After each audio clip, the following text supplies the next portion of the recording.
Hey, what's up everyone? Welcome back to the channel. My name is Larry and this is Your Own Adventure. And in today's video, we'll be talking about the 2020 Specialized Stumpjumper and why I think it's proven itself as one of the best all-around trail performers of 2020 and the 1 year that I've had it. I'll likely be riding this bike until it breaks because it's such a good bike.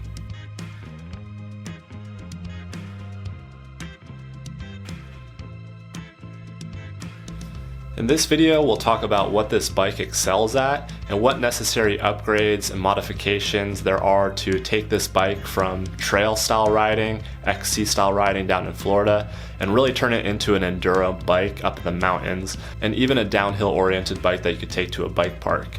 Now, this bike has been in the top contenders list as a trail bike for many years now, and there is reason to it, but am I just feeding into the hype? Not necessarily. Keep on watching and we'll talk about this as we trail ride here in Florida and up in the mountains, and you could hear exactly what I think about this bike from 1 year of experience. So I just want to move this microphone out of the way. What happened?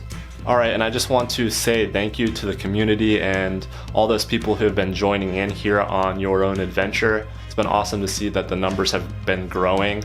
I'm about to hit 5,000 subscribers, so I'll be sure to do something special for that. And if you're new here, just don't forget to hit the like button, subscribe, do whatever you can to share the videos and get active in the community and comments in the videos. I try to answer every comment, but I'm going to start something new where when I post a video, I'll only be answering the comments within the first hour or two of the video, just because it makes things easier, and if you're really part of the community, then I'll know that you're engaging on the videos right at the start, and I'll be in the comment box down there ready to respond to all those comments and feedback. So again, thanks to everyone who's been joining in. If you're new here, again, do what you can to help this community grow, and I'm going to do what I can to make the videos even better. And while I'm just happy to see how much the channel is growing in the past couple months. So let's get into the trail ride and enjoy the video.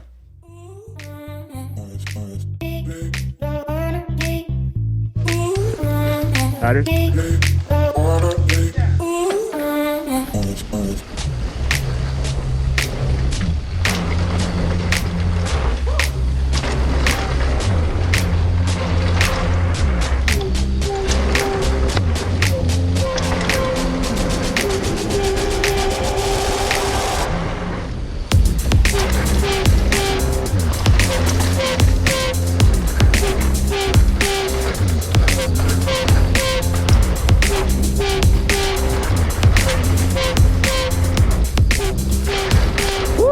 Came unclipped. Sketch. Having taken this bike from Florida to bike parks across the Southeast and arguably some of the world's best riding in Western North Carolina, I can personally say it performs great from technical cross-country riding to steep rocky downhill and every fire road in between. Let's talk about positives and negatives first. Then I'll talk a little bit about what I've done to turn this into a performing enduro bike. And let's face it, it doesn't need much.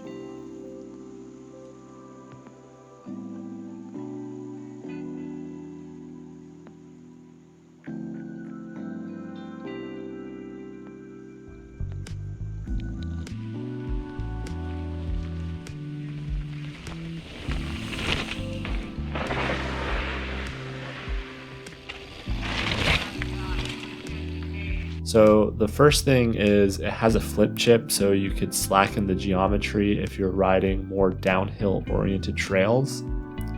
This paired with more travel in the fork would slacken the bike almost 2 degrees, and depending on if you have the short travel like me, you'll be feeling more confident on the downhills and the bike will feel less twitchy. Paired with that geometry, the bike doesn't feel sluggish pedaling on flat terrain. Since this is a short travel version of the bike feels really fast on flat technical terrain, even though it's technically an entry-level bike. Paired with a light set of wheels, the bike really comes to life. And let me reiterate that the only difference with the short travel is price and components. So this is an alloy bike, but realistically the weight isn't far off of that carbon frame, but the components are really making a difference. The frame geo and spec is the same throughout the Stumpjumper lineup, with the only exception being the Evo option, and that has a different, more slack frame geometry. I'm a pretty tall person, and riding a 29er can sometimes feel like a top-heavy machine, but on this bike I feel centered in the bike and not on top of it. On top of all of that, it's really quiet. This is something that most bike brands are really pushing, but as I hear bikes on the trail rattling around, I could really say that this one is one of the most quiet, and I hear people tell me all the time how quiet it actually is. You could actually hear the tires engaging with the dirt, and one of the biggest benefits in this is when something goes wrong on the bike, it's easy to track down where the problem is, because most bike problems have an associated sound. And lastly, it is a very reasonable price point and probably the most efficient and economic way of getting into a full suspension mountain bike that is very, very quality. Since I'm specifically talking about the short travel Stumpjumper here, that is the lowest version of the Stumpjumper. It comes in at nearly $2,000. This is one of the best deals you'll find on a full suspension mountain bike of this caliber. It also has all the up-to-date specs that you would see throughout the lineup, like boost spacing, sealed bearings, all the good stuff that you want, but it has all those lower end components that you're going to need to upgrade anyways. I've talked about the positives, so there can only be a few negatives with this bike, right? And one of the biggest ones is the weight. This is going to be the most noticeable issue though on the short travel version in particular because of the low end components, meaning much heavier. It's not really the frame, because if you were to compare just the carbon frame and the alloy frame, there wouldn't be a huge difference. But once you start comparing those components, the bike really starts to add weight. I've experimented with some different wheel sets and can say that the handling was immediately better with lighter wheels, paired with a light set of trail tires, and this bike really comes to life. On the opposite end, I do have a very heavy set of wheels that I use on bigger mountains, and similar to the stock wheels, it makes the bike feel not so sluggish, but rather planted. So if you're a stunt rider and you're planning on getting in the air, you will notice the weight of this bike, especially when trying to throw the bike around.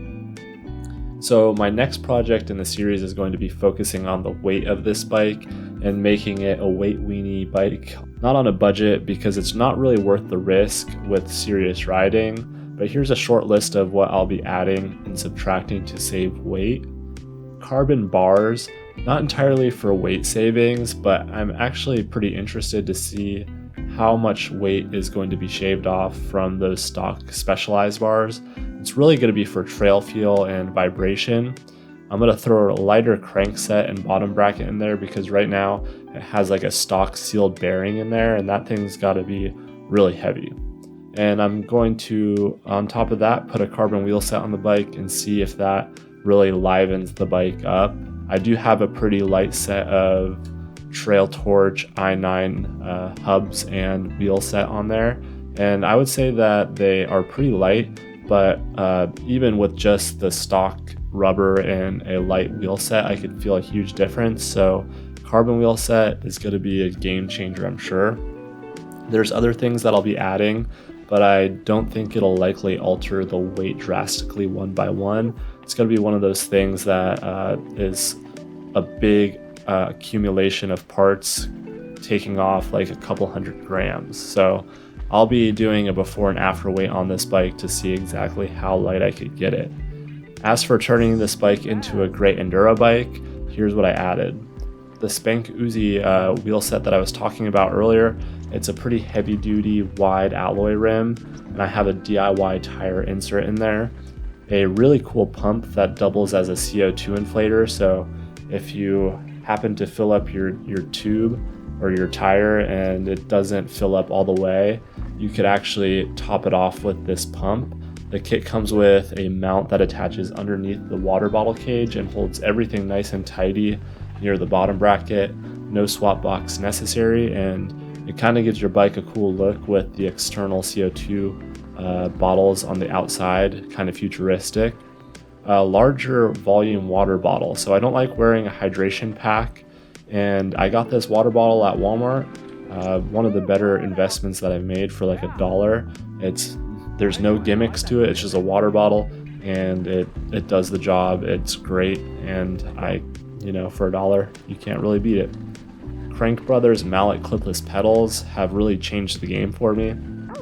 I switched over to clipless, and I can't say that I'm not going back to flats, but I really like the way that clipless makes me ride. It changes your balance on the bike and really changes your confidence too. And lastly, I put a Lysine GPS on there, so if I get lost, I could send out a beacon for help. On my hip pack externally, I have an extra tube, a tool, and some snacks. That's pretty much it. Doesn't take much to convert any bike into an enduro bike. You just have to go downhill with it and then pedal back up, or vice versa. So let's jump back into the studio and end this video off right. That's a wrap for this Specialized Stumpjumper. What do you think about this short travel trail bike? Are you thinking that you're going to get the long travel version? Is this just a gimmick? Let me know in the comments below if you love this bike or you're thinking about something else, maybe a different short travel or downcountry bike that they're branding them nowadays. But really, this is a great all-arounder, and you could upgrade it to no end really, and it's going to put up with any terrain that you ride it in. That's it for this video. If you liked it, go ahead and show some support. It's really helpful, and I see the community is really growing, so I appreciate all that support. Don't forget to subscribe and help engage on these videos, because it's the only way that this channel is really going to go up.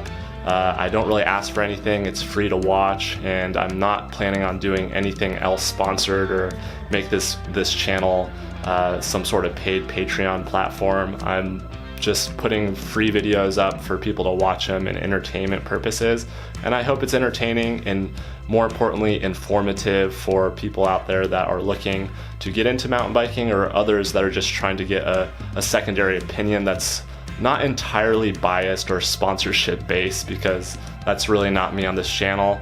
Again, I hope you enjoyed it. Don't forget to go out there and create your own adventure however you can. Spread some positivity, and I'll see you on the next one.